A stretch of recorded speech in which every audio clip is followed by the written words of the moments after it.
Hi, I'm Johan from KEF. I'm responsible basically for presentation of the brand all over the world.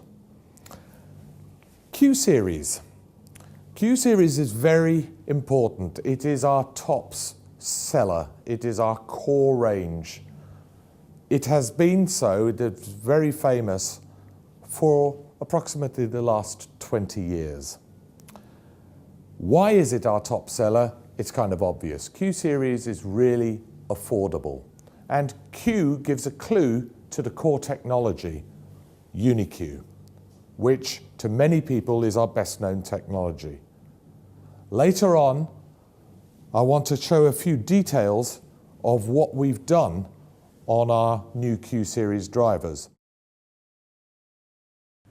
With this whole range of loudspeakers, what we've achieved is creating a lineup of loudspeakers which have such high-end elements that they are really a class above.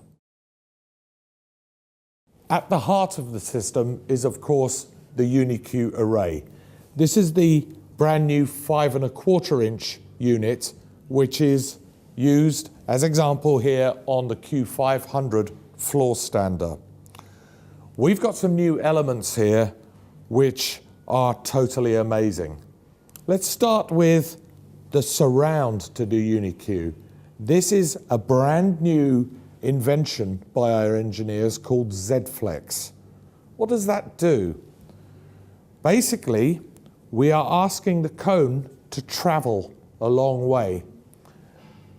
But it is important that the sound waves from the tweeter, as many of you will know, move undisturbed along the cone flare of the mid-range unit. But when we have a surround which allows movement, sometimes waves bounce back because of reflections. With Z-Flex, we can still have lots of movement from the cone without breaking that clean line of the baffle. The waves move cleanly out and without distortion. For the first time, we've used metal cones. This is a bit of a departure for KEF.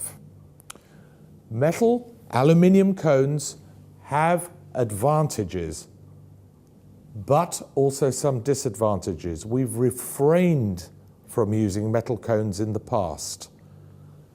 When they get to the top of their operating range, the advantage of a metal cone is that they're light and stiff and movement remains pistonic. The problem is when they get to the top of their operating range, they create a nasty spike in the sound, a kind of a zinging sound.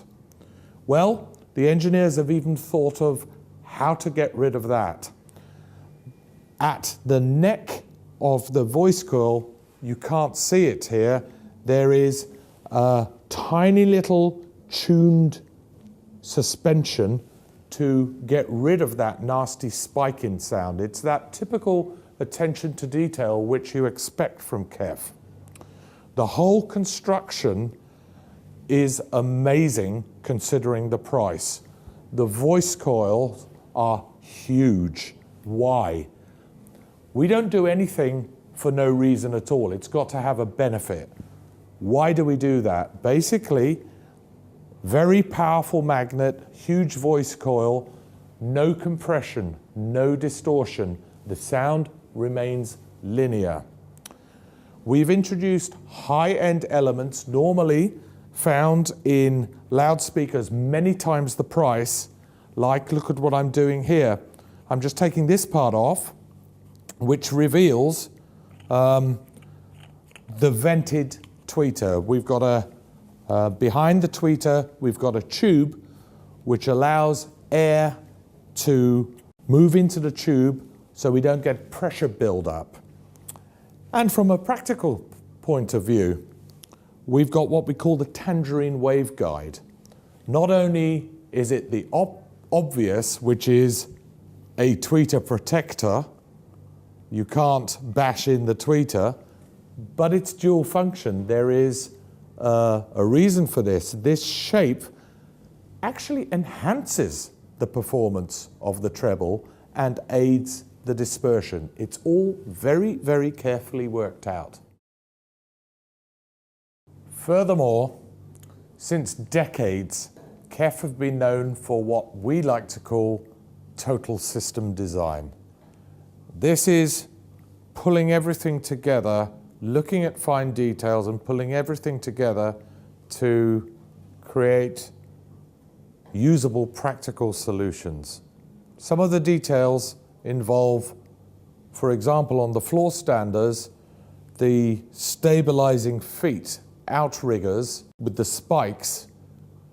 You can actually adjust the spikes from the top to the terminal panel.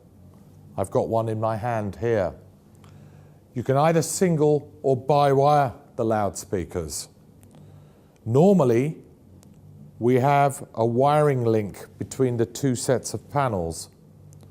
But here, we've actually applied two screws.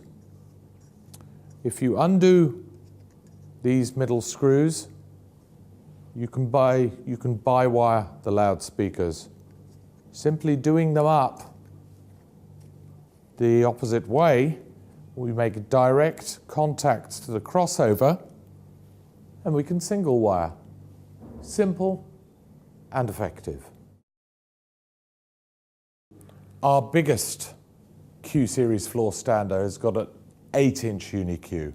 We've got the middle one's got a 6.5-inch uni-Q, and what I've got in front of me is the Q500 has got the 5.25-inch uni-Q, which I've just shown you. The three floor standards have a symmetrical approach. The bass drivers and the ABRs are all the same size as the uni-Q. On the Q500 here, we have 5.25-inch uni-Q with 5.25-inch ABRs, passive radiators, and a 5.25-inch bass driver. Physically, the cabinets are split into two sections.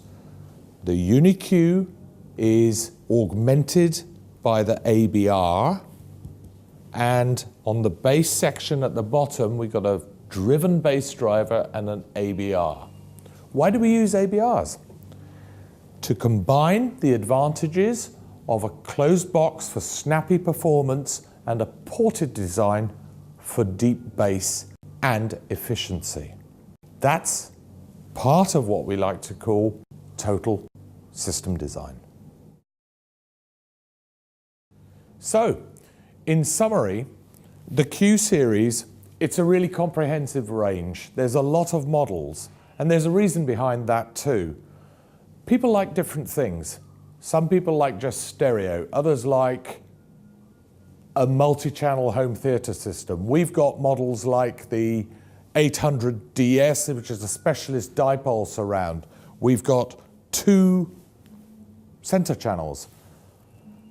The subwoofer, which is obviously necessary for a home theatre system. There are no less than 9 models in the range. Mix and match. Q series is equally at home with music or movies at a very affordable price.